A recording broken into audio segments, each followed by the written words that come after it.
What's up, guys? It's your boy Willie Beast again here, and you're watching Feed the Beast podcast. All right, today what we're going to be talking about is finding your inner beast. What does that mean, finding your inner beast? I had to ask myself that question. Actually, somebody asked me that at a Q&A probably about 4 or 5 years ago at a dance convention. And for me, that means finding that part inside of you that you're going to wake up whenever you feel like you're down, the part inside of you that still has the fight even when life is beating you up, when you feel like you're scratching and clawing for things that you're working for, but it's still not coming. I'm sure that if you've lived a little bit of life by now, you've experienced failure, or you've experienced not achieving some of the things that you wanted to, unless you're just perfect, good for you. But most of us, that's not always the case. For me, I've had to find that many times in my life. One time definitely being when I wanted to move to Los Angeles. I was 17 years old, and my parents were telling me, how are you going to do this? Why do you want to move? You want to be a dancer? What do you mean? Like, how are you going to figure this out? And that got me on my grind. That got me on my game. That woke me up and said, you know what? All right, I'm going to start going to Monsters of Hip Hop. I'm going to start working 2 or 3 jobs and pay for it myself for me to train. It's because I sucked. I was horrible. So I'm going to figure it out myself. And you guys can either decide to help me or not. That motivation obviously showed them how bad I wanted it, but more so than proving it to my parents or any of the naysayers of people that were making fun of me because I danced. Obviously, a boy in 2004 and 2005 dancing was not cool to most people.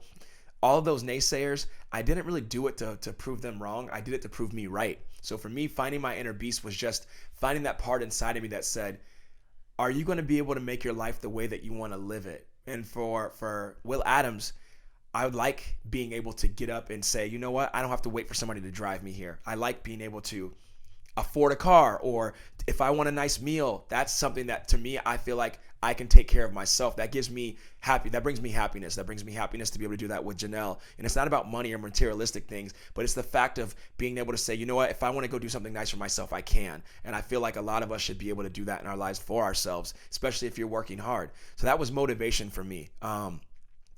Personal challenges. I feel like personal challenges are the things that help you find your inner beast. When you are faced with something that's really difficult, I think that's when you feel accomplished, when you get through it. You know, it's kind of like the kids that get stuff handed to them. You know, your friends at school that maybe always had it easy, or at least you think they had it easy because you never know what anybody's going through. But the people that get things a lot easier, you ever notice that when they get them, they don't appreciate it as much as somebody that's had to go through it or maybe wait as long. You know, like I see a lot of adults here in Los Angeles that move here at 24 and 25, and their hunger, their fight in class, when they book a job, anything, just how they work in general is different from sometimes some of the kids that have lived in LA since they were 8 and they're over it by the time they're 18. It's not everybody, but it affects you differently when you have to work for something, when you have to beast your way through, you know, life. I don't even have to give an example, just life, you know? Something that I've been wanting to tell to my followers or my subscribers is, you know, in this market of social media now, of entertainment industry, of anything, it could be anything that you want to do.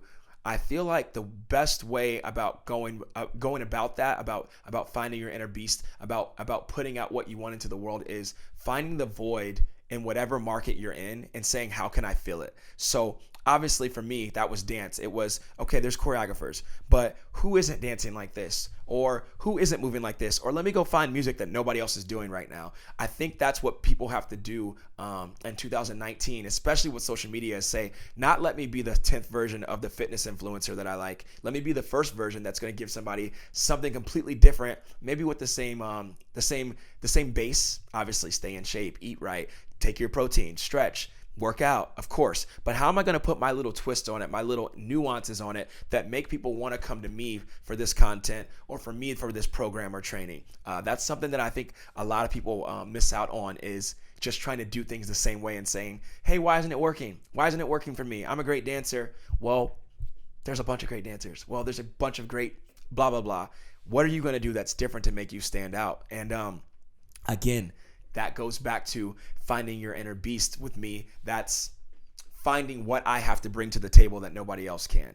I wrote this down last week, and it got me thinking. I wrote down, what would you do, or would you be upset on your last days in life? What would be the thing that makes you upset on your last days in life if you were looking at yourself in third person and just looking back on your life, and let's say, I don't know, you're a ghost floating around somewhere and you're just watching yourself like a movie, and you're looking and you're seeing this timeline of I was 5, 10, 20, 30, 40, 50, 60, 70, 80, 90. If you looked at all these things you accomplished, what would be something that you would be upset by if you didn't get to conquer, or that if you didn't get to do? And I think if you write that down out loud for yourself, I think it might motivate and get that beast inside of you to say, I need to do this before my days are up, which none of us are promised tomorrow. I think that's something interesting in an exercise that you guys should try doing, because like it could even be, for me, when I asked myself that, I said, okay, VMAs, Grammys, BET Awards, mine and Janelle's work on a large scale, that's something that I'm not okay with if I die. I'm not okay if we don't get our VMA moment where the whole world is watching an 8-minute performance of choreography and creative direction that we do. But let's say that I never got that opportunity for whatever reason. At the least, I need to do that myself in a small version. So if I don't get to do that, take Carnival, for instance. 6-minute piece in LA, produce it myself, pay for it, at least have the version. And when I'm saying that, I'm saying we might not always get that biggest version, making it to the NBA. Okay, so you failed at that and went as a D1 player or never played past high school. But what else can you do that's close to that? Are you going to be a coach? Are you going to be a GM? Are you going to be a sports agent? What else can you do that's still making yourself fight for that dream where you're not living with regret, if that makes sense? So I would encourage you guys to do that exercise to find your inner beast. But also, maybe for yourself, think about times that you could have went harder, but you didn't. Times that, you say on spring break, oh, I want to look good in this bikini or in this swimsuit or these swim trunks, but I know 2 weeks ago I was eating junk food. Like, you have to think about those times in your life and like, am I really going as hard as I can? And not to say working out every day or straining yourself or stressing yourself and not giving yourself a break. But I tell my dancers this all the time. If you are doing everything that you know that you should be doing in your life or in your profession, dancers, working out, stretching, taking a bunch of class, when you get cut or when you don't make it in something that you've been looking forward to, you don't feel as bad because you know that you're doing everything that you should be to be trying to get to that process. But when you're at home sitting on the couch watching TV and you're a dancer and Rihanna calls for Super Bowl or whatever the case is, and then you're like, oh no, I'm not in shape. Oh no, my branding isn't right. Oh no, my social media, I haven't been working on that. I don't have my hair done. I don't have whatever the case is. That's when you feel bad and feel guilty. It's because you're like, I've been lazy. I've been clowning. I have not been on my game. But when you feel good, like my boy Austin, go check out Austin's page. What's your page, Austin? Austin Eguia. Austin. Oh God, we gotta spell it. AUSTIN. EGUIA. When my boy Austin changed his life, now he's like, I'm on my game. I don't feel bad whether I'm not getting this or I'm not doing that, because I'm working my hardest. That is how you find your inner beast. Work hard every day. Fight for what you believe in. Fight for what you want to do. And, if you're still getting no's, which we're all going to get no's for the rest of our life, at least you're going to feel good about yourself that you're working your butt off and finding your inner beast. So that's my advice on finding your inner beast, guys. Make sure you subscribe. Make sure you comment below. Anybody you want to see me interview, like I say, as always, maybe comment below to help other people out. Somebody that's found their inner beast that inspires you guys. Let's make this community Feed the Beast. Let's be a community. Let's be a family. Let's interact. And hope to see you guys soon. Of course, I'm a Beast merch. As always, go check it out. God bless. See you guys soon. Peace.